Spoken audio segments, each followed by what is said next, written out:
What's up, everyone? Welcome back to Locked On Sharks, the premier hockey podcast covering your favorite team in the Bay. Bobby. Bab. Can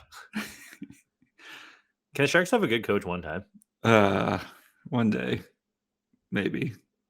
Hopefully. Probably Bob. not. Bab.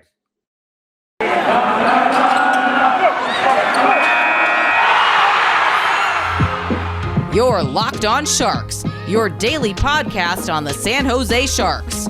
Part of the Locked On Podcast Network, your team every day.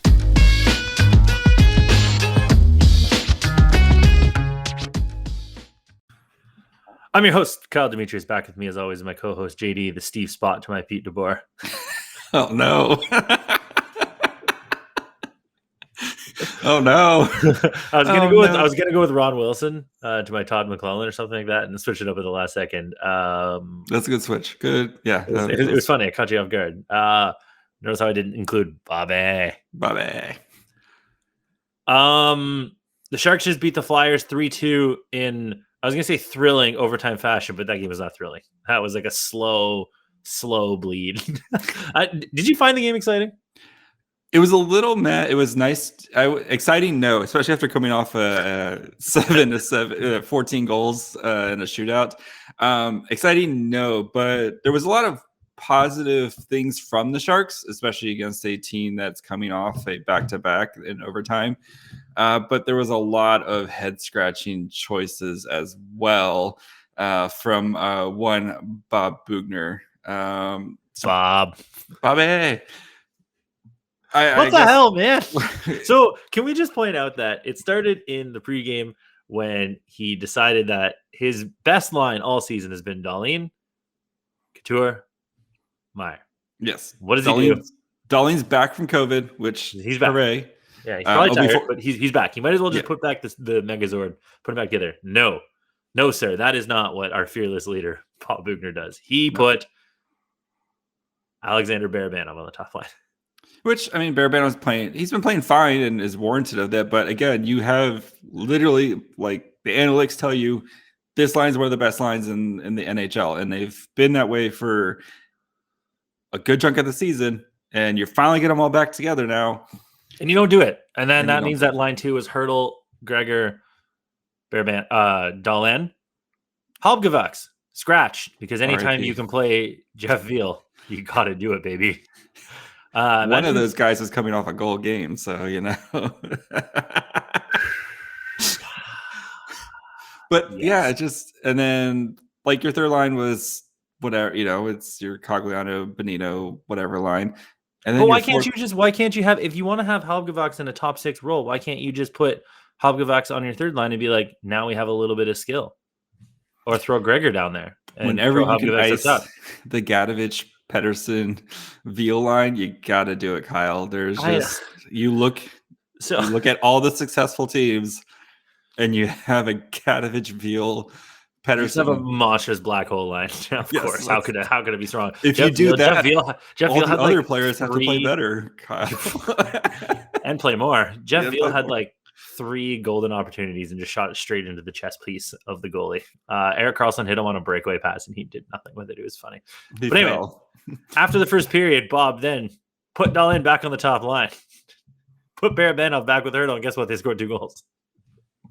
Not saying that they're directly related, but hey, it helps. And then I guess Timo Meier has been too good this season. Yes. Because he got benched after the Flyers tied it up, and he did not see the ice in overtime, neither did Jonathan Dahlin. Bob was quoted afterwards as saying that everybody needs to be held accountable for their play, even though Timo's been really good this season. I counter with Brent Burns has played 28 minutes of Nate. What about Evander Kane all of last year? What about Lane Pedersen? What about Matt Nieto? What about like the Lord? He wasn't like good for like 5 games there in a row. Is it just because he's European? Like, I don't understand. You're trying to hang around a fake playoff race, and you need 2 points, and you start OT with Couture and Matt Nieto. Now let me hold on here for a second. Let me clear it. ISO the lane here for a second. You're gonna bench Meier and send him a message. Okay. Sure. That's your prerogative. Cool. You start Couture. Your options now. You're going to keep Couture and Hertl separate because you need a center on both ones. Totally fine. Now, your options here are Dahlin, who was also getting benched because he was also being held accountable. He also had COVID, so not sure why you're doing that. But anyway, Dahlin's got a lot of skill. He could probably be out there. Then your next options, Alexander Barabanov, who has been phenomenal. He has been dynamite. He was so good tonight. You could put him out there. You could put Noah Gregor out there. Hell, you could put Nick Bonino out there. Yeah. Nick Bonino only scores goals. Scores goals. Yeah, there's plenty of options. But no! Whenever you get a chance to play Matt Nieto, the Long Beach native, on the start overtime, you gotta do it. Not only did he start, but they swapped, and it became Hertl and Gregor, and then Nieto and Couture came back out again. And then Hertl and Gregor came out, and then Gregor went off and Barabanov came out. I don't know what we're doing here. I don't understand. Like, I get you're trying, like if you want to send a message and you bench Meier for the rest of the game. Bench him for a shift. Bench him for the shift. You're trying to get 2 points here. You're trying to get 2 points. You're trying to win. Yeah. What's the famous term, Edwards? You're trying to win the game. You play to win the game, right? I too would love to tie my hand behind my back and not put out your best player on the team, and by benching Timo Meier. Like, Timo Meier's been amazing this year. He's been your best player. I don't know what he did to be held accountable. I didn't see anything. Like, he got a penalty, but like, I didn't see anything egregious from Timo Meier. It wasn't his best game, but like, I didn't see anything egregious from him that warranted being treated like that. It wasn't his best game, but he was also still doing stuff. It's not like he was just coach. It's not like it was last year, Timo Meier. Where, you just didn't see him for shifts and stuff. Yeah, like Timo took 3 shots. He played 17 minutes. Oh, that's awesome. I don't know, man. What? I don't know. You can't say you're holding people accountable and then Brent Burns gets to run around a fool. Brent Burns actually played much better tonight. Yes, Brent Burns was great tonight for the most part, but like not as good as Erik Karlsson. Holy mama. We will get there. But yeah, Brent Burns, great bounce back game. We'll get into the defensive pairings here in a second. But Kyle, I don't know about you. After that 2 overtime games in a row, I might need a little snack here. Yeah. What kind of snack do you want? The only snack available for us. The only sponsor snack we have. True. We are sustaining ourselves on 100% Built bars all the time. It's like Power Sauce bars.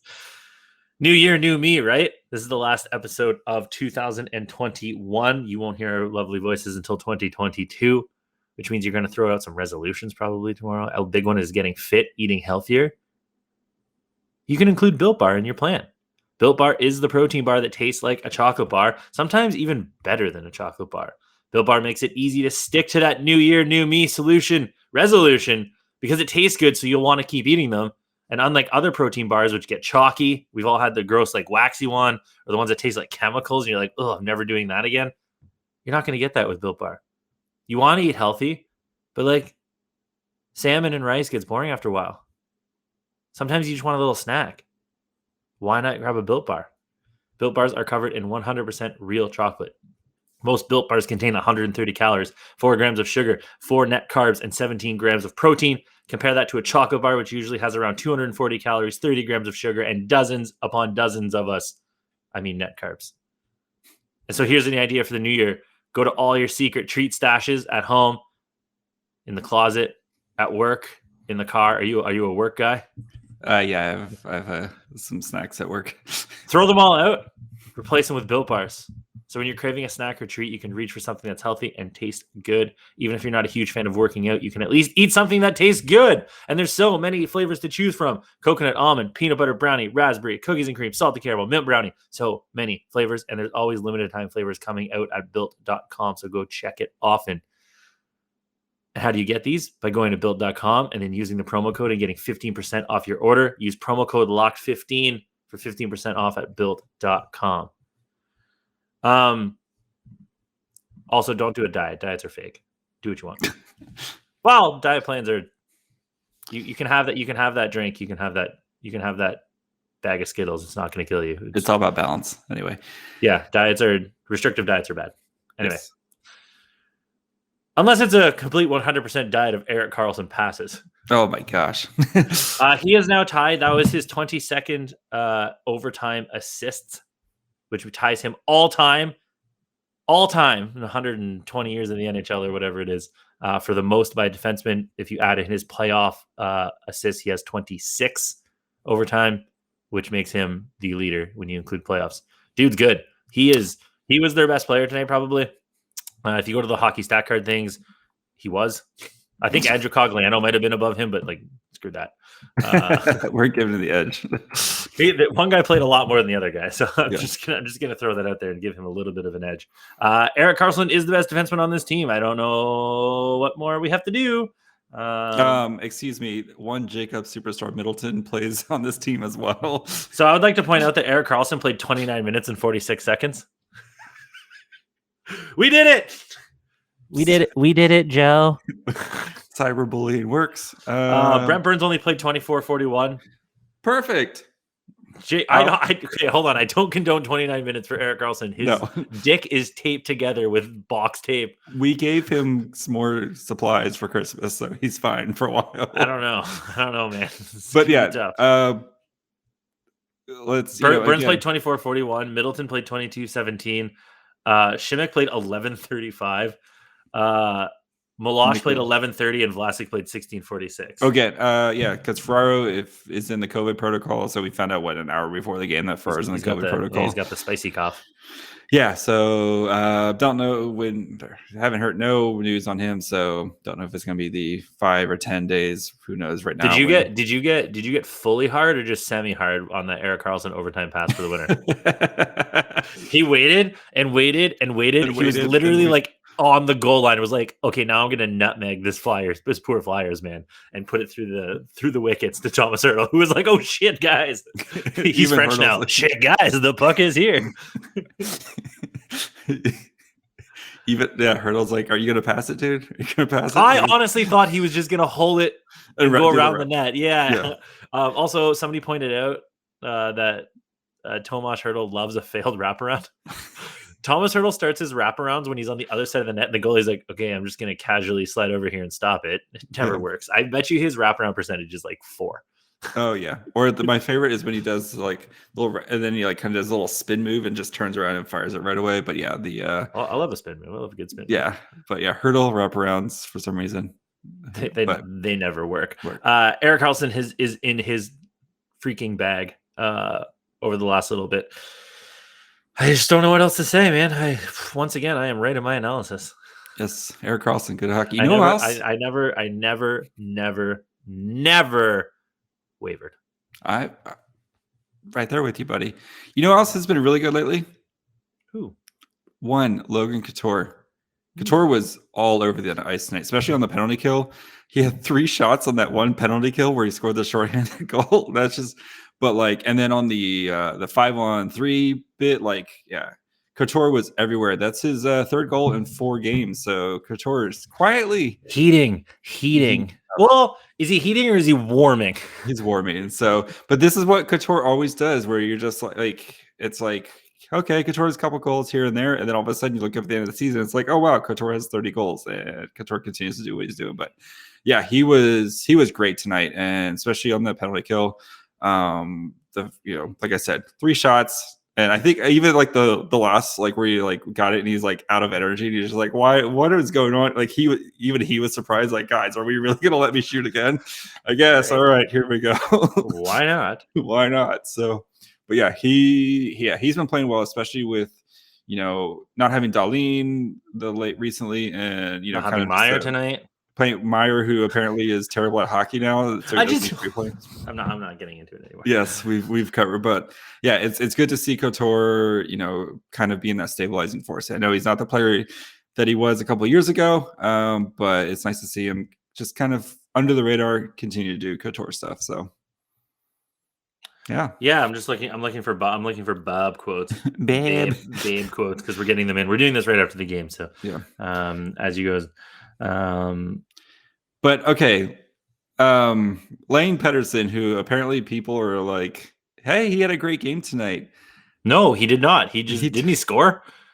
He didn't score, but like he was kind of in the middle on the that whole like Veal, Pedersen, Gadovich was kind of in the middle on the hockey stat cards. But it's like, yeah, look who you're playing. You're playing AHL guys on the against the Flyers because you're so COVID ravaged. Like, yeah, you should be playing well against these bottom, 6 guys. Also, one decent game does not make up for the other 30 games that we've seen from him. I think he's played like 16 or something like that, 17. But like, it doesn't matter. Like, Nick Merkley played 2 and was fine. He played like 6 or something like that. But yeah, whatever. Throw him out there. See what's going down. I just don't understand why the long leash for Pedersen. I guess maybe trading for him made them feel more in their. Yeah, but you traded for Nick Merkley too. It's true. My own theory, just hoisted by my own petard here. What theories in the garbage? I don't know, man. Why do they have to play Gadovich and Veal at the same time? They're both big punchy boys.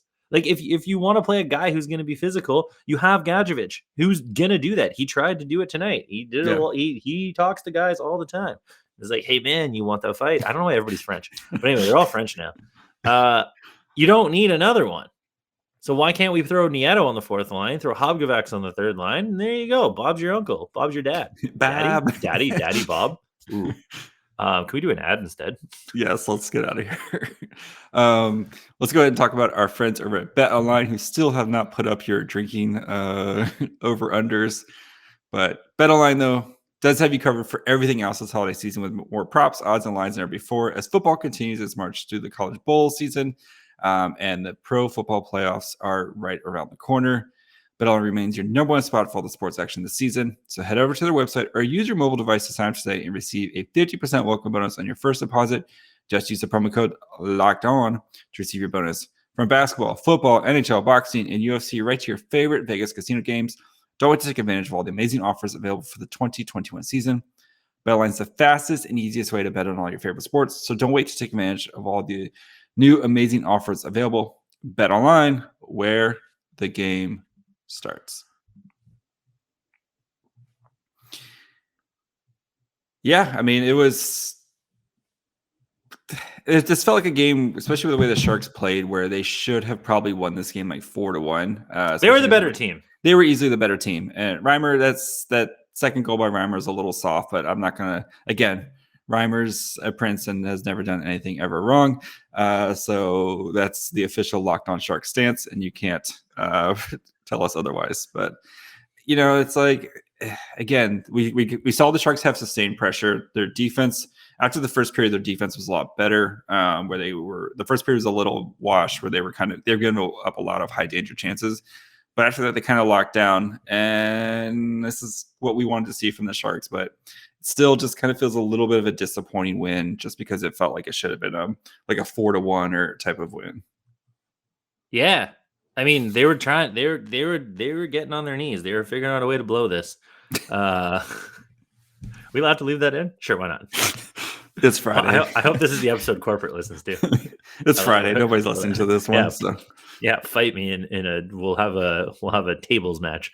But yeah, they were trying to figure it out. Their hair was back. It was right there. If you're not watching this on YouTube, JD is dying inside. His soul is literally leaving himself in pieces. But anyway, they were just trying to figure out, like, they killed the 5-on-3 and then did Jack Diddley on the power play. Their power play has been bad lately. And I think that's too where you're seeing guys like Lane Peterson having to play the second, maybe we should play actual good people on the power play.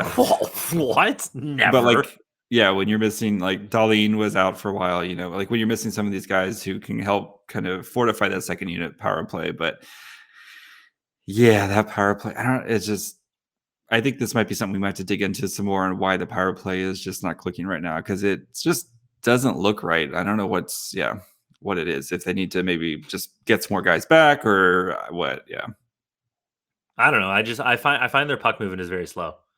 Erik Karlsson wings a pass to the guy in the wing, and then everybody just looks. Yeah. Like, okay. Cool. Yeah, especially like compared to some of the other power plays, like where the puck is just constantly flying around. It's very static. Like, they should take up the Team Sweden power play and put the guy on the red line so he can see the whole ice. It's amazing. The behind the net power play is the best power play because you can see the whole ice. It's great, and I'd love to see some. Yeah. Oh, could you imagine Barabanov down there with his vision? So we don't need to be tagged every time Barabanov does something. We're aware that he's good. We have mea culpa'd many times. I read a letter from our lawyer, Yes. Lionel Hutz, that said we made a mistake. We did it. We admitted it on air. We can tweet it out if you really want us to. People that are tweeting, we have tweeted it out. We have tweeted it out. Maybe I'll just clip that video. I'll have to clip that video for with the me socials. like rustling. I held up my tax form first and was like, "Oh shit, that's wrong." Yes. Barabanov is quite the find. I'm really sad that Anti-Suomela had to die, so Alexander Barabanov could live. Yes. But here we are. We're living in a post-Suomela world. Barabanov's good. His vision is quite awesome. He holds the puck really well, uses his body. He's a nice little find. And if they could add some more pieces around him, and he's more of a complimentary guy than a we need you to play on the top line guy. Like if he can slide in as the number 6 man in the top 6 and wreak some havoc with Hertl, that would be sick. Yeah. But he's what I thought we wanted Kevin Labanc to be. Could you imagine though having like if they ran the power play behind and having Eklund and Barabanov on 2 separate power plays? Just Kyle is. I saw the table go up like 6 inches from Kyle. 6, at least 8. Come on, man! I thought we were friends. Okay, the Sharks don't play again until Sunday They morning. play the Pittsburgh Penguins. They gonna lose. It's an early game. Yeah, we'll be back. We'll be back in the new year. We're not doing resolutions. We're going to do our 3 fries of the week. Mm-hmm. I can let you know a little secret. Bob Boughner is not on my list. No, Bob Boughner's making the fries right now. All right, who's your 3rd fry? My 3rd fry of the week has to be Jacob Superstar Middleton. 2-point night tonight. His first multi-point night, and just continues to look very comfortable, has solidified that middle pair with Karlsson, and good for him. My 3rd fry is Zach Sawchenko. He's looking good on the bench. They panned to him when Reimer got hurt in the first period today. They panned to Sawchenko, and he wasn't really paying attention. Then he looked over like this and was like, "Oh!" And you could see him like lean forward and start looking. Everybody loves a backup goalie that knows he's not going to play. So Zach Sawchenko, you're looking good out there. The hat is key. You always got to wear the hat. He has this little like arm crossy thing. It's good. It's a good. He's got the backup goalie posed down. I like it. So Zach Sawchenko, you're my 3rd fry of the week. I'm gonna give it to my 2nd fry. I'm gonna give it to Martin Jones, just hanging out on the stool. I don't like my whole thing. Why is the stool so small? Yeah, why is the stool so small? Like I get it, they have to move, for like because that's like an actual like entryway and stuff. But like, as the backup goalie, like you're probably talking to your teammates. You're probably kind of messing around with the guys on the bench a little bit. But like when you're sitting by yourself, like who do you talk to? Like what do you do? Or do you get like a little snack or like? Are you just hanging out there, just waiting to never go into the game? Like good building design. They went from the Cow Palace, which was only like 190 feet instead of like 197 feet, to a building where the backup goalie has to sit on the other side of the ice. They'll get it right. They'll get it right next one. I promise. 3rd time's a charm. Awesome. So. My 2nd fry of the week is Alexander Barabanov. Dude's been killing it. Mm-hmm. Yeah, that's all I got. We're sorry. We're sorry, people. Yes, people, we mea culpa'd. Yes. God. My number 1 fry of the week, Logan Couture. So Logan Couture, like I said earlier, he's just quietly chugging along, doing his thing. Was amazing tonight on the penalty kill. And by the end of the season, we're going to look up and Couture's got 30 goals because that's what Couture. I would hope so because I don't think he scored 30 goals in a while. He'll be on pace, so. Last 2 years were shortened, but anyway. Hold on. No, we're gonna get to the bottom of this live on air. Everybody loves a good Google session while you're on the internet. I'm beating you. I beat you. It's my segment. You right now. It's my segment. It's my fries. He's only scored 30 goals 3 times. 2017-18, and then 2011-12 and 2010-11. Oh no, that's it. He only had 40. He had 43 assists that year. Damn. Yeah. No. So he's Couture. Remember 2018-19 when they went to the Western Conference Finals? Oh my god, that team was so good. He had 70 points. If we click on that team, a little reminisce session. Don't click on it. Who do you think led the team in points that year? Joe Thornton casually putting up a bajillion points, or was it Brent Burns? 39-year-old Joe Thornton had 51 points in 73 games, though. It was Brent Burns. He had 83 and 82. That's right. Yeah, I can remember which. Yeah, and then Hertl 74 and 77, Couture 70 and 81, Meier 66 and 78. Meier had 30 goals. Joe Pavelski 64 points in 75 games. He had 38 goals to lead the team. Hertl had 35 goals. Evander Kane had 30 goals. Him and Levac both had 56 points. This is also when they traded for Gustav Nyquist, who put up a casual 11 points in 19 games. I believe in the playoffs, Nyquist had 11 points in 20 games. What a guy. Yeah. That was if they would have won the cup that year, Logan Couture would have been Conn Smythe winner. Probably. Yeah. He had 20 points in 20 games and looked like an absolute animal. He had 14 goals. However, they may have given Erik Karlsson, who had 16 and 19 and was playing on half a PP. Speaking of PPs, my first fry of the week is Erik Karlsson because he will be first fry until further notice because I have one brand and that brand is Erik Karlsson's good at hockey. Getting down, going to the mat for Erik Karlsson. He's also been good, so I can actually do it and I don't have to fake it like I have for the last 2 years. But anyway, it's the only thing I fake about me. 100% real. I love the people that come on Twitter and try to say like, "Oh, you would never say that to my face." Oh, you're not even that. I'm like, guy, like I'm literally the exact same person on Twitter that I am on real life, and people that know me in real life know that's true. Yeah. Also, I'm 6'6". I would absolutely, and I'm from like the bush of Canada. I would absolutely annihilate 98% of the people on Twitter. That's why we're friends. Just I don't want to. Kyle, get him. It's like Nelson Muntz and Martin. Yeah. The bosom buddy of Nelson Muntz. Because he's like, oh. What's the thing? If you put a sprig of lavender in your shoes, you get a sweet treat all day. Anyway, if you'd like to quote Simpsons with us over the next couple of days, you can do that at Locked On Sharks on Twitter. You can also quote us Simpsons on Facebook or Instagram. JD put up a really good tweet today with the famous birds ketchup or catsup. Did some numbers. So shout out to everybody that like that. Facebook, Instagram, Twitter, Locked On Sharks. YouTube, Locked On Sharks. Please subscribe. We're getting close to 500. 20 away. Spotify, Amazon, Apple, wherever else you listen. Locked On Sharks. Record store. Just walk in and be like, I would like Locked On Sharks. Then put the money on the table and walk out. Like a boss. Email, lockedonsharks@gmail.com. We haven't got one in a long time. Thank you for your service. It's probably the holidays. Nobody cares about us anymore. I wonder what happened to Paul. No. Have a good I could call him. I could call him or go to his place of business. I have all the information. So hope you're doing well, Paul.